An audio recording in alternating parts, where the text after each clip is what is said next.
Hey, how you doing? My name is David Vallo, and as promised, well, almost as promised, I didn't win the competition for the giveaway, but I still want to go ahead and put up a video of me making my sweet onion sauce. Some of you saw were interested in it, so I'm going to be a good sport. Even though I lost, I'm going to be a gracious loser and fix you up anyway. What I have here, if you want to have my cameraman come in a little bit, I have a cup of onions and bell peppers, red and green bell peppers, chopped, along with about a teaspoon of garlic and a 1/8 quarter. I guess you can't have a 1/8 quarter, but a 1/8 section of chopped red onion mixed in there. Fresh is always best. This is not fresh for speed purposes. I use the picked sweet pre-cut frozen onions. I have 2 ounces of cream cheese. This here is some Nunu's Cajun seasoning, made right down the road from the house here, as a matter of fact. I don't know if you can get that wherever you are at. You can go to CajunGrocer.com, and they have all kinds of South Louisiana food items that you can purchase online. Have some extra virgin olive oil.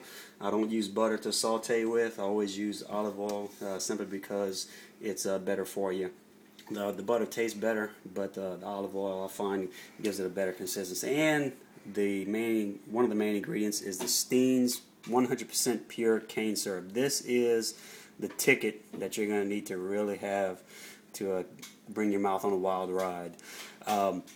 If you can't get pure cane syrup where you're at, then the closest thing that I would suggest would maybe be molasses. Even then, you may have to add a little bit of sugar, maybe some brown sugar to it. So what we're going to do, we're going to go ahead and get the pan fired up here.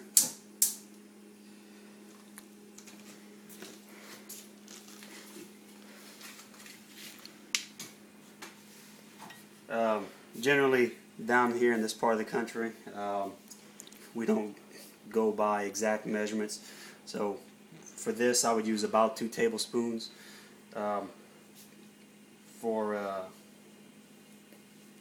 everybody else's purpose, I'm going to use a tablespoon, but normally we just pour it in until it's about right. So that's about right. It's not too often that we use measuring utensils. Go ahead and take your little mash here, pour it in.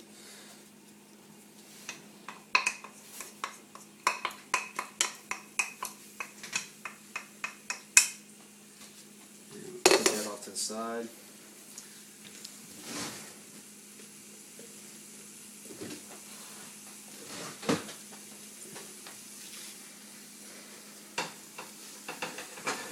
Alright. Yeah, as you can see, it's starting to kind of cook up a little bit. You want to get it stirred around real good. We're going to keep it on a high heat, which is going to require continuous stirring.